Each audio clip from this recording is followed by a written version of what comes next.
Maskati madzimai. I hope kuti microphone inondibvumidza kuti ndive ndichifamba ndichitaura nemi. In panoverengwa kubai vangu ndovanzofunga kuti varitaura nezvomunhu nditombotarisa kusaidi. Mashoko acho akawandisa akanyorwa imomo, but at the heart of everything that I do, I am an advocate for women's health, women's wellness, women's sexual reproductive health, and also I fight for women that are going through gender-based violence. Most recently, I was honored by the United Nations UN Women, basically as in my doctorate in philosophy, as well as UN Special Envoy. And at the heart of UN Special Envoy is fighting against gender-based violence and also sexual reproductive health yemadzimai. So most of the time you will find me ndichitaura nemadzimai about our wellness. Ano mama, ndakumhoresa here. Makachena. Makachena. Ndikuona muchifara kwazvo. And ndoda kutenda vakuudza ipano because nguva yakadai yakakosha. Upenyu hwedu, not just in Zimbabwe, everywhere in the world, upenyu hwaoma. Upenyu hunohwadza. Saka kuti kangowana nguva yokungodai kumbofurwa nemhepo, muchati zvinobatsira stereki. Some of the communities andinoshanda navo, I volunteer kunana kuwadzana, dziva rasekwa, and now tauda kupinda nemumbare chitungwiza, expanding my reach. And ndine ndichitaura nemadzimai. Role yangu ye-Pan-African Young Women Development Initiative, they have decided to expand on the other side. Kunana gugu. Because mmoza zvinoitika, nekukura, vana vedu vachikura, vachienda kuchikoro, next thing vaenda kudiaspora, and pamwe tasiwa nevazukuru handiti. Vazukuru vavo vokura, vakuenda kuchikoro, pamwe vakuroora, pamwe vakubudawo kuenda kudiaspora, tasara tiri tega. And munoziva kuti as we age, kana tisina zvinhu zvinotikipa busy, zvinotistimulator, we deteriorate faster. Inona mbuya vangu vasati vashaya, vaigara kumufakosi. Vakabviswa kumusha because sekuru vangu vamboita stroke and memory yange isisina kunyatsoita mushe. Saka dzimwe vaimbofamba vangoenda, ko vakarasika. Unozomamisha pamusha kwedu isusu homesteads edu, they are so far apart. Saka things like dementia, things like Parkinson's disease, pfungwa dzinenge dzisiri the same. Vaigona kurasika ukangana kuti vangu vari kupi. Ko vakashayana navana. Saka vana vavo ana mama nehanzvadzi dzavo vakati aiwa ngavachiunzwa kupi kutown. At least vakafamba pachaita mota kana somebody achavaona handiti. So pakashaya sekuru vangu, this year will be the 10th year anniversary and I miss them dearly. Gogo vakagara vari kupi kuHarare vakumufakosi. Ambuya vaigara vachimuti tikatumira grocery. Zvanzi maswits angu, gogo mune diabetes, muda maswits eiko. Haiwa muda maswits angu. Wakaita sekuti vari kutengera maswits, vaiti popota saiti atangotenga maswits. Munoziva kuti maswits anga ari angava kuti vanomuka, vanogara zvavo pagedhi, vachiona tiwana tuchitamba murweti. Tombotukwa, tombonzi chii, tombotapiwa maswits. That was stimulating her brain. Zvaito vakipachi vari active. Because kana vanga vari kumusha, vaiwana zvavanenge vachiita handiti. Zvinokuda kugara mutown manje. Mukayati kepamba kaikai, apa vazukuru vese vakura, pamwe vasikora vari kuchikoro, havasisina zvonge vachiita vega. And she would have deteriorated faster.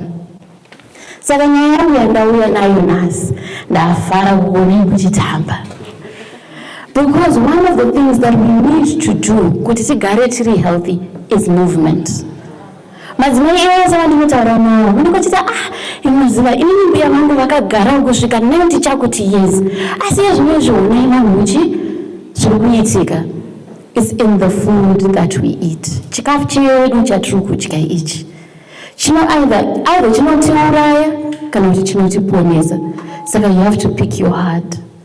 Saka kana muchiona vanhu vokumusha anagogo vedu vakare, it's because zvavaidya zvese was very close to the ground. Mombe dzavo vaiziva kuti vari kudzifidei, huku dzavo vaiziva kuti vari kudzifidei. Manje kana takuenda kune diaspora nana hauzivi kuti zvafidwei. Some of the synthetic drugs that are fed in our animals zvinobva zvakanganisa mahormones edu. So kubasa kwangu chaiko ku-hormone wellness, I am a hormone wellness coach. Saka kana ndichiti hormone wellness coach basa rangu nderei? Ndinokuti vasikana paipai pavanotanga menstruation, vamupuberty handiti, and then vakuma childbearing years, from childbearing years vakupinda pameso panonzi perimenopause, pakaoma manje 35 years and upwards. Madzimai chinotambura ipapo ndo patinoona chese. Ende takupinda mumenopause, tafura mumenopause, tama postmenopause. Saka inini I go through that journey with you. Saka pandakatanga ndaishanda nevakadzi vari kumenopause, handiti kusvika tazogara pasi tikati aiwa madzimai ari kutambura ndei kudai. How can we find preventative measures rather than restorative? Saka ngatidzokerei kudrawing board. Panotanga mwana period yake, mahormones atotanga kutoshanda. Because when you're on your period, it's not just kana tichiti monthly cycle, haisi paipai patino menstruate patino bleed. Mwedzi wese mwiri yedu iri kushanda. Mwiri yedu iri kushanda because ukuchinja into the different phases of your monthly cycle. So when you uchinzwa wakaneta, it's okay. It's because body yako iri kushanda. Saka because of that, tinataka kutaura nemwana pavanotanga menstrual cycles avo. Titaura mama futi kuti vanzwisise. Because one thing I want to understand, and I always say this pama gatherings emadzimai is, as soon as mwana atanga period, as soon as mwana atanga kuenda kumwedzi, she is capable of getting pregnant. What does that mean? We all know that, handiti. But what does that mean? It means that anopinda pama phases ovulation. During ovulation, your body naturally sends out signals. I am ready to mate. In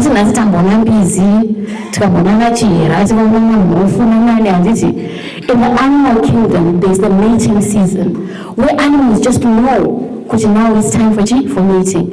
In my puppies, I have dogs at home, and they seem to know each other when they're on heat. The same thing happens to us as women. When we go to time, so you go to baka, and one goes to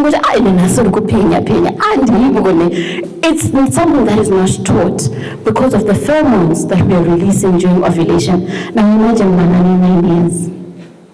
As was what you better say. As was what you critique. Because now menstruation earlier because of the food we are eating. Akusi kuchikidzirai asi kunokuudzai kuti kana munhu vanasikana vatarisisei muvadzidzise kuzvibata kuti vanzwisise kuti zviri kuitika it's normal, but there are ways for you to take care of yourself as a female kuti usazopinda unjodzi and being taken advantage of by vanhurume, because it is just something that is natural, because we were made that way as women and as men. So that's what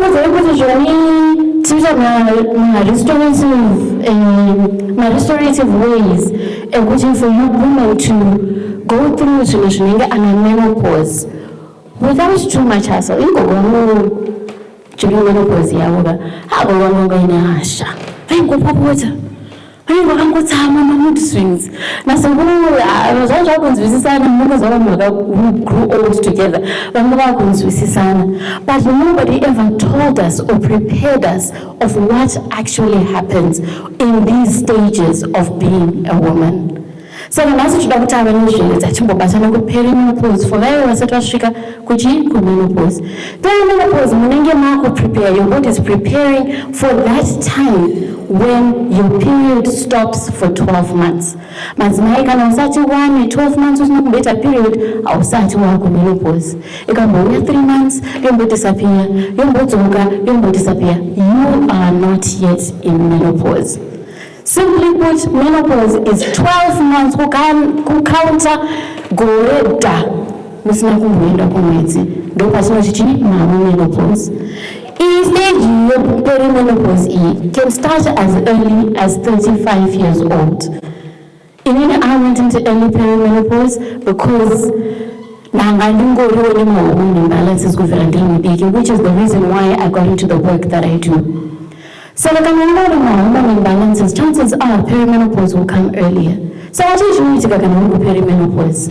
Unataka kuwa simba kana slender before unataka kuwa simba usiwe chichi kuitika ungana ana extra fluffy sesu unataka kuuza weight iwe unaweza kuuza weight and it unataka kuja mood swings one day ukuchema the next day ukufara tsimuntu ukupopota mood swings asingamunzwisisika but hapana chawaita kokukangana indaba kukangana paipai kupinda mu kitchen ndichishela kuti chicha ndafambira mu kitchen whatever bedroom kwesoko wasvika mu kitchen hausozi kuti chicha wapindira mu kitchen you start to forget things sometimes even mid sentence unotokangana kuti wangochiti chii. Sometimes for women with things like hormones estrogen kana kune imbalance skin inotanga kuwala kushanga kusuvaliwe ni unenge uchingokwenye apo wazora mafuta okungokwenye skin yako ngorava.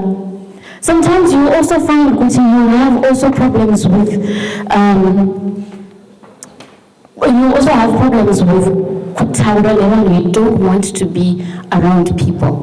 When depression, which is something that is actually common in women hormone imbalances.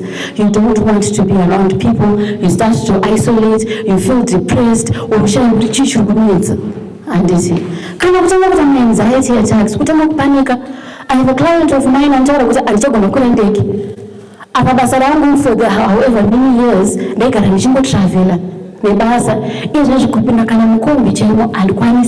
I'm claustrophobic, anxiety and panic attacks, things that were not there before. You also find because your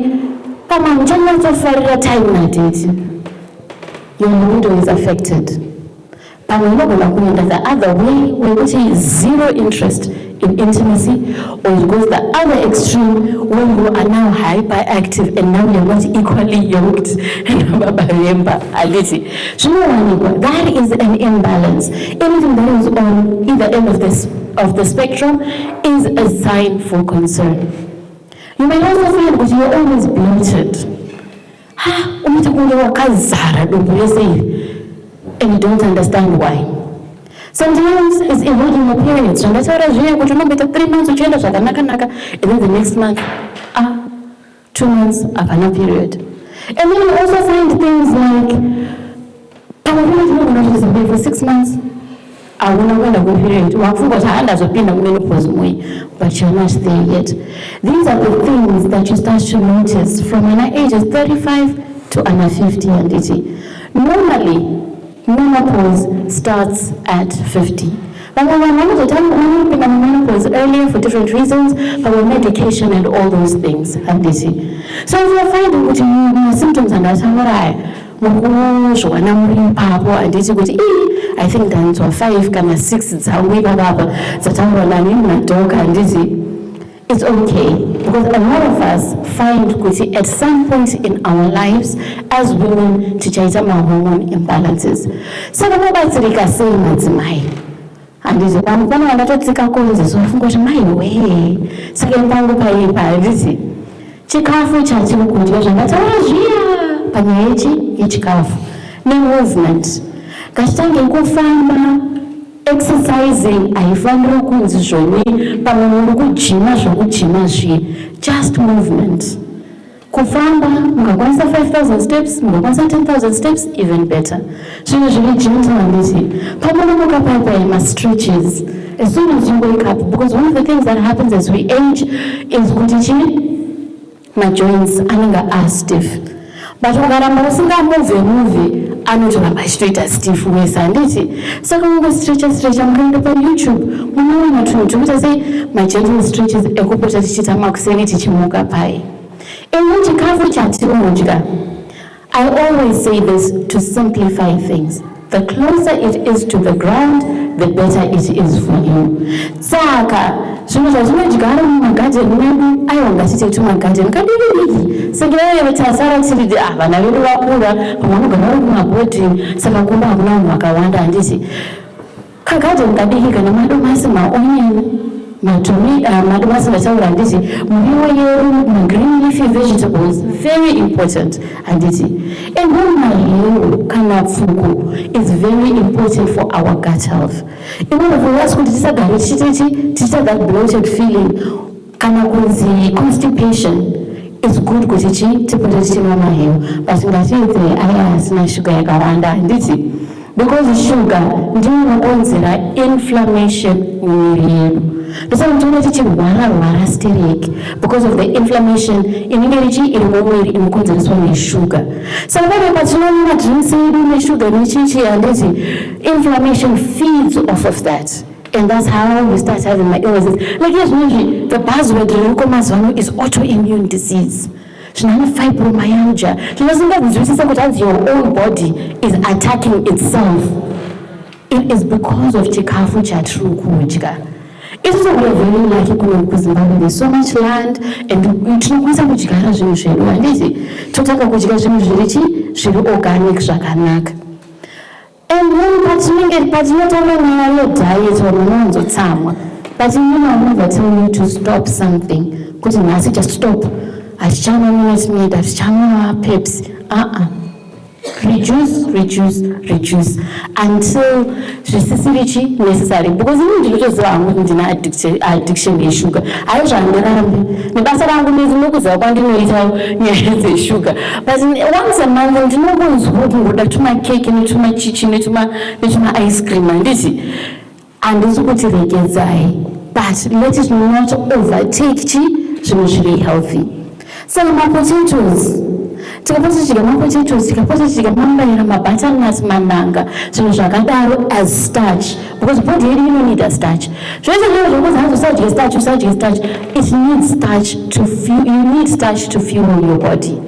And when kunyama, as we grow older, unoona kuti our digestive systems zinenge dzisina kunyanya simba. Things like beef zvinotora long for the body to process. Saka dzimwe chiti ukadya nyama yemombe inozvanga yagara up for some people. And for some people vanotosvika pakuti their body starts to reject zvinhu zvinenge beef. Saka we lean more towards zvinhu zvinenge nyama yehuku kana pork kana fish.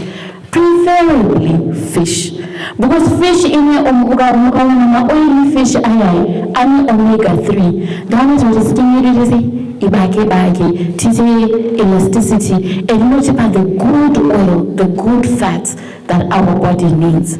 And you see, then why vanofarira coffee, tombodzikisa coffee, because coffee zvainoita inotrigger ma-fight or flight hormones enyu anozoita kuti isusu ana extra fluffy fatty inoungana around the midsection, because pane hormone inonzi estrogen. Kana une estrogen dominance ndopaanoita sepaunoona tunosimba mumahips nemumadumbu, and autano kuchirema. You're very emotional, very soft, very ndizvinokunetsa, because estrogen ndochi hormone of femininity. Sometimes inowanikwa kuvarume futi. It's because vane estrogen yakawandisa mumiri. The same way isusu kuvakadzi manje tinofana kuita testosterone. Testosterone ndiyo inotipa energy. Testosterone manje ingahawe varume, but it's needed in us women as well kuti zvinhu zvibalance, handiti? So ndopangoona madzimai vane 20 handiti? Ndopangoona madzimai, and usually ndovari slender, and they're tall, and havana my curves aya akanyanyowanda, because testosterone yakawanda muviri mavo. Handiti? Ndovane chiva ne-energy storage, sometimes ndovane hasha, according to mbuya vangu, zvati havana kuona ndebvu. But zvinowanikwa mahormones edu anoita sei anokonzeresa izvozvo. Saka kuti uite a balance zvinochi muchikafu chedu. So the 3 things zvandinoudza vanhu kuti to avoid or to reduce diet is sugar. Ngatidzikisei sugar. Because ndoinokonzera kuti urwere hwakawanda, handiti? And then gluten, zvinhu zvinenge chingwa zvine wheat, zvinhu zvine gluten mukati, ndizvo zvimwe zvinofeeda inflammation.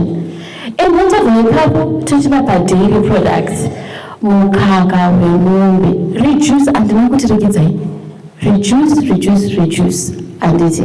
Because kana uri munhu uya ano-identify kune zvakawanda zvandataura zvinoitika during perimenopause and hormone imbalances, those are the 3 things you need to look out for.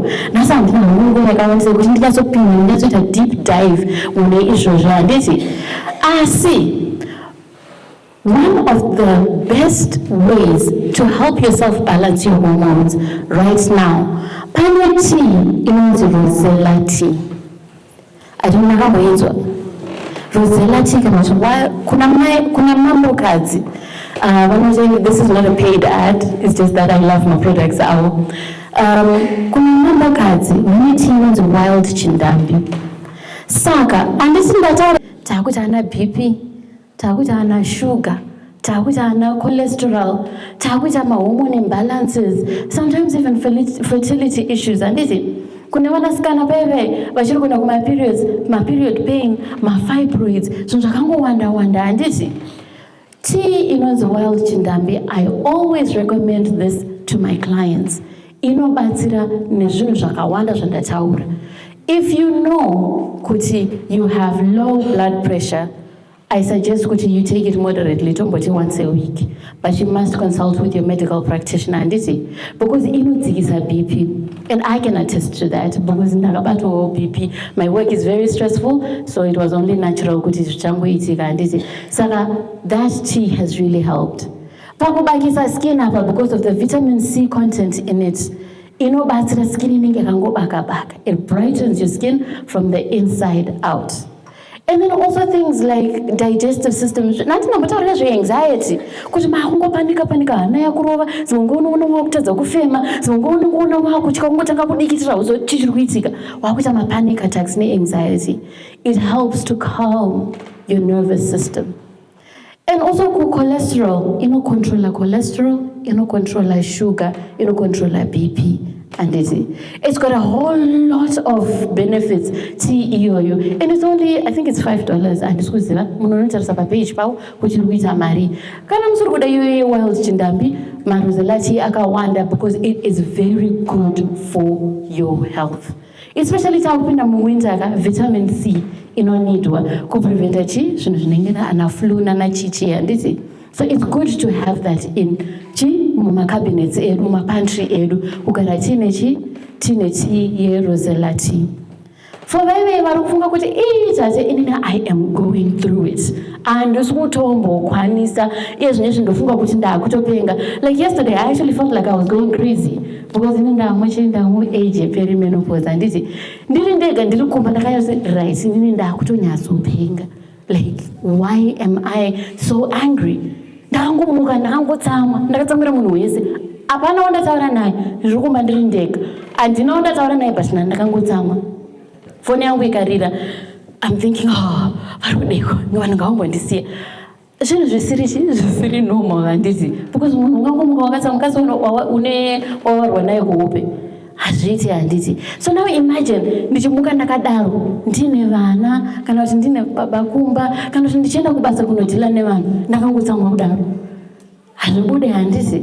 But inini ndandichiziva zvangu kuti last month yeseyo, ndandiri so busy, I wasn't eating properly. So it sent my hormones on a tailspin.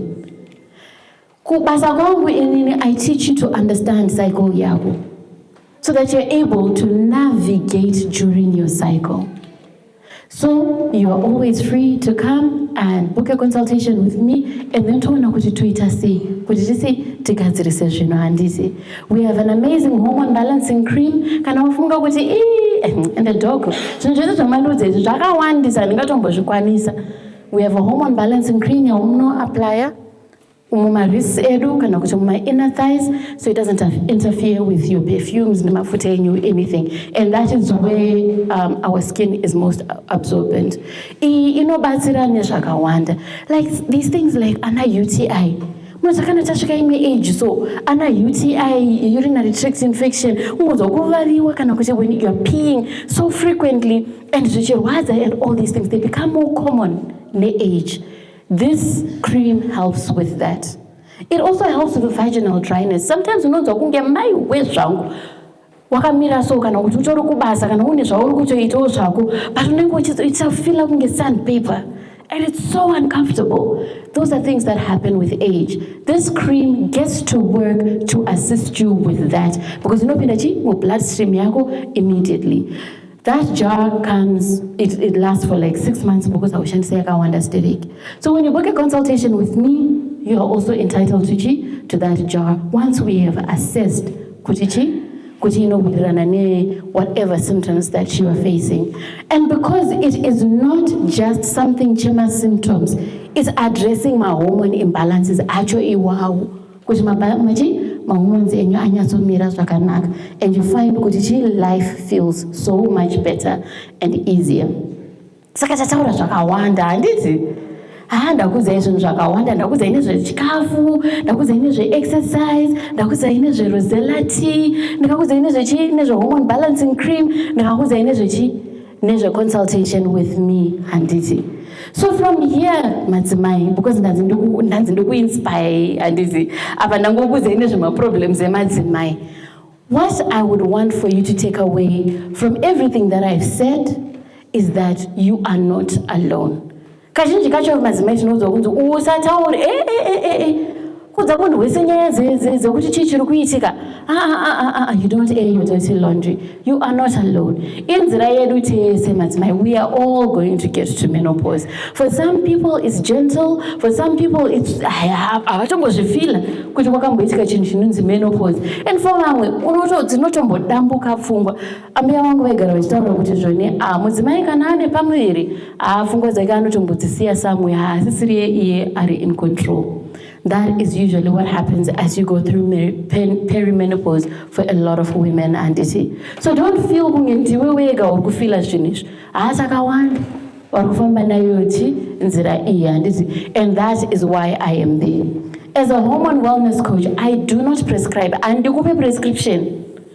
And I do not diagnose. Andina diagnosis yandinokuva. Tisatanga ushanda chese mutanga mambonoona doctor tono clear kuti chi zviri kuitika. Handiti pamwe mune ma-allergies, pamwe mune mapirisi amusingafanira kutora, pamwe muri pane mapirisi andisinganzwisise inini. Handiti saka tinofanira kufamba hand in hand na-medical practitioner na-doctor wenyu. Handiti tazoziva kuti okay, right, mapiwa diagnosis, so how can I work na-doctor wenyu? Ndichikuadvisa chikafu, ndichikuadvisa ma-exercise, ndichikuadvisa ma-movement amunofanira kuita. Handiti muchitaurana nena-doctor kuti I think that reactor kune chakati, pamwe ndinokudza ma-supplements like that hormone balancing cream or that rosella tea, momhanya kuna doctor munoti ndozvandaudzwa na-doctor Tate izvi. Zvinoenderana here ne-medical history yangu yamunoziva. Handiti because hatidi kukanganisa zvinhu.